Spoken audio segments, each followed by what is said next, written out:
পশ্চিমবঙ্গবাসীদের SIR নিয়ে জরুরি বার্তা দিল নির্বাচন কমিশন। নির্বাচন কমিশনের তরফ থেকে পরিষ্কারভাবে জানিয়ে দেওয়া হয়েছে যে আপনার বাড়িতে ঠিক কখন বিএলও অফিসাররা যাবে, আপনারা কিভাবে বুঝতে পারবেন। তো সমস্ত কিছু জানাবো আজকের এই ভিডিওটিতে। তো আশা রাখবো ভিডিওটিতে আপনারা প্রত্যেকেই প্রথম থেকেই শেষ পর্যন্ত সঙ্গে থাকবেন এবং নতুন হয়ে থাকলে চ্যানেলটিকে সাবস্ক্রাইব করবেন এবং পাশের দেওয়া বেল আইকনটিকেও প্রেস করবেন এই ধরনের লেটেস্ট ভিডিওর আপডেটগুলো সর্বপ্রথম সবার আগে পাওয়ার জন্য। তো বন্ধুরা, প্রথমত আপনাদেরকে জানিয়ে দিই, আপনারা প্রত্যেকেই জানেন যে আমাদের পশ্চিমবঙ্গে ভোটার ভেরিফিকেশনের যে অফিসিয়াল ডেট, সেই অফিসিয়াল ডেট কিন্তু প্রকাশিত করে দিয়েছে জাতীয় নির্বাচন কমিশন এবং 4 নভেম্বর থেকে 4 ডিসেম্বরের মধ্যে প্রত্যেকের বাড়িতে বিএলও অফিসাররা গিয়ে ভোটার ভেরিফিকেশন করবেন। অর্থাৎ ভোটার ভেরিফিকেশনের যে অ্যানুমারেশন ফর্ম রয়েছে সেই ফর্ম প্রত্যেককে দেবে। সেই ফর্ম অনুযায়ী আপনাদের উপযুক্ত ডকুমেন্টস দিয়ে আপনারা কিন্তু ভোটার ভেরিফিকেশন করতে পারবেন। তবে যখন নির্বাচন কমিশন এই ভোটার ভেরিফিকেশনের ডেট জানিয়ে দিয়েছে, তারপর থেকে আপনাদের মনের মধ্যে হয়তো একটা প্রশ্ন ঘুরপাক খাচ্ছিল, যে নিয়ে নির্বাচন কমিশন পরিষ্কারভাবে জানিয়ে দিয়েছে।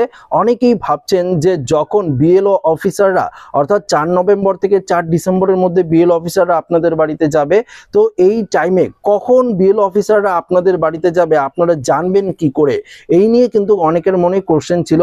কেননা প্রতিনিয়ত অর্থাৎ প্রত্যেকের বাড়িতেই প্রতিদিন নিত্যদিন কিন্তু অনেকেই কাজের সূত্রে বাইরে যান বা বিভিন্ন জায়গায় কর্মক্ষেত্রে তাদের কাজ করতে হয়। সেক্ষেত্রে তাদের তো প্রতিদিনই বাড়িতে থাকা সম্ভব নয়। অর্থাৎ এই 1 মাস তারা যদি বাড়িতে থাকে তাহলে তাদের সংসার চলবে কি করে। তো তার জন্য নির্বাচন কমিশন সমস্ত পশ্চিমবঙ্গবাসীদের একটি গুরুত্বপূর্ণ ঘোষণা করেছে এবং জানিয়ে দিয়েছে আপনার বাড়িতে ঠিক কখন বিএলও অফিসাররা যাবে আপনারা বুঝবেন কি করে। তো প্রথমত নির্বাচন কমিশন বলেছে যে বিএলও যে রয়েছে সেই বিএলও হচ্ছে আপনাদের নির্দিষ্ট এলাকার কোনো ব্যক্তি থাকবে, সে গিয়ে আপনার বাড়িতে ভোটার ভেরিফিকেশন করাবে। তো তাকে আপনারা প্রত্যেকেই চেনেন এবং সেও আপনাদের বাড়ির আশেপাশে থেকে শুরু করে আপনাদের যে অর্থাৎ যে বুথের সে বিএলও, সেই বুথের প্রায় প্রত্যেকের সম্বন্ধে তার একটা নির্দিষ্ট ধারণা রয়েছে। অর্থাৎ সেই বুথের কে কোন জায়গায় কাজ করে বা কর্মসূত্রে কে বাইরে থাকে কি বাইরে থাকে না, সেটা কিন্তু বিএলও অফিসাররা ভালো করেই জানে। তবুও আপনাদের সুবিধার্থে নির্বাচন কমিশন জানিয়ে দিয়েছে যখন আপনাদের এলাকায় বা আপনাদের পাড়ায় যখন বিএলও অফিসাররা যাবে ভোটার ভেরিফিকেশন করার জন্য, তখন কিন্তু মাইকিং করে সেই প্রচার কিন্তু করে দেবে বিএলও অফিসাররা। ধরুন 4 তারিখ থেকে শুরু হচ্ছে নভেম্বরের ভোটার ভেরিফিকেশন।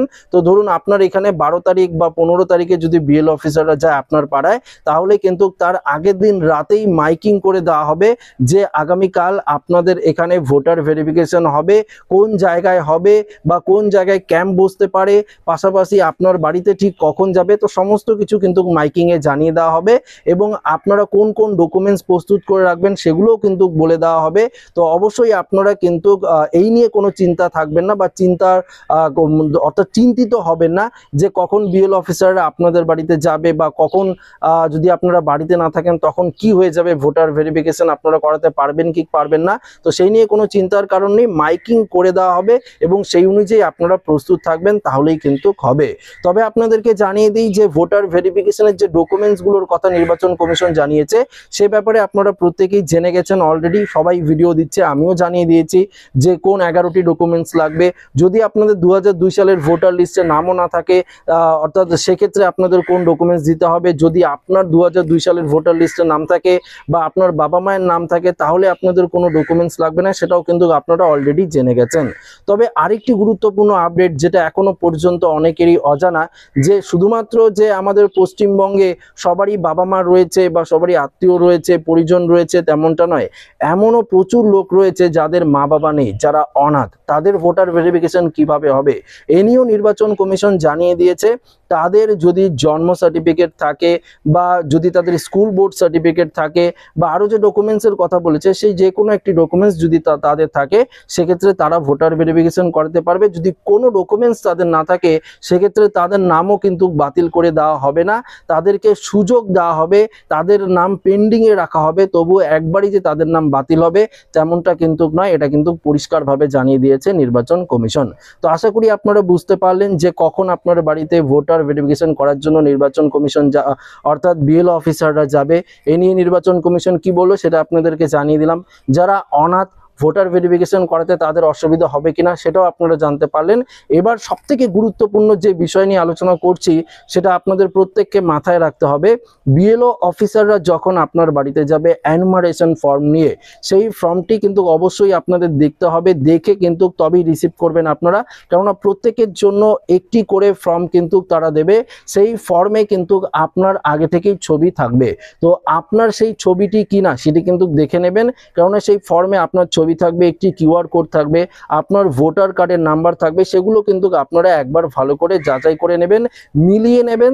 তারপরেই যে এসআইআর এর যে ফর্ম অর্থাৎ গণনার যে ফর্ম এনুমারেশন ফর্ম, সেই ফর্মটি কিন্তু আপনারা ফিল আপ করবেন। তার আগে কিন্তু আপনারা ফর্মটি ফিল আপ করবেন না, আগে ভালো করে ডিটেলসটা ম্যাচিং করে দেখবেন নিজে থেকেই, তারপর কিন্তু সমস্ত কিছু আপনার তথ্য দিয়ে এই এনুমারেশন ফর্মটি ফিল আপ করবেন। এবং ফর্মের যে বাঁ দিকের যে অংশটি রয়েছে সেই অংশে আপনাদের লিখতে হবে, যদি আপনার নিজের নাম ভোটার অর্থাৎ 2002 সালের ভোটার লিস্টে থাকে তাহলে কিন্তু ফর্মের বাঁ দিকের অংশটায় আপনাদের সেই ডিটেলস পূরণ করতে হবে। যদি আপনার নাম না থাকে 2002 সালে, আপনার বাবা বা মা কিংবা আপনার ধরুন দাদার নাম থাকতে পারে, বা আপনার কাকা জ্যাঠা বা ঠাকুরদা ঠাকুরমার যদি নাম থাকে, তাহলে কিন্তু সেই লিস্ট ডান দিকের লিস্টে তার নাম কিন্তু দিতে হবে। তার উপরের যে অংশটা রয়েছে সেখানে আপনার ডিটেলস দেবেন, আপনার বাবার নাম দেবেন, আপনার মায়ের নাম দেবেন, তাদের ভোটার আইডি নাম্বার দেবেন, আপনার মোবাইল নাম্বার, আপনার জন্মসাল, আপনার আধার কার্ডের নাম্বার, এগুলো দিয়ে ভালো করে আপনারা কিন্তু ফর্মটি ফিল আপ করে উপযুক্ত ডকুমেন্টস দিয়ে কিন্তু আপনারা বিএলও অফিসারদের হাতে জমা দিবেন। তার আগে আপনাদেরকে জানিয়ে রাখি যে যেহেতু 4 নভেম্বর থেকে 4 ডিসেম্বরের মধ্যে চলবে এই এসআইআর, তো আপনারা যখন অনলাইন দোকানে যাবেন ফটো তুলতে, যাদের এখনো পাসপোর্ট সাইজের ছবি তোলা নেই, তো অবশ্যই আপনারা এখনই তুলে রেডি রাখতে পারেন, কেননা অনলাইন দোকানগুলোতে তখন প্রচুর পরিমাণে ভিড় হতে পারে। এবং কখন আপনার বাড়িতে বিএলও অফিসাররা আসবে, কখন আপনারা অনলাইন দোকানে গিয়ে ভিড় করবেন, তখন আপনারা সমস্যায় পড়বেন। তার জন্য আগে থেকেই সমস্ত কিছু কিন্তু আপনারা রেডি রাখতে পারেন। তো আজকের ভিডিওটা এই পর্যন্তই, বেশি বাড়াবো না, আমি বাইরে ভিডিওটা শুট করছি, ভেতরে একটু সমস্যা রয়েছে, ইলেকট্রিকের প্রবলেম চলছে। তো আশা রাখবো ভিডিওটি প্রত্যেকের ভালো লেগেছে। ভিডিওটি ভালো লাগলে লাইক করবেন, বন্ধুর সাথে শেয়ার করে নেবেন, বন্ধু নতুন হয়ে থাকলে চ্যানেলটিকে সাবস্ক্রাইব করে নেবেন। ধন্যবাদ।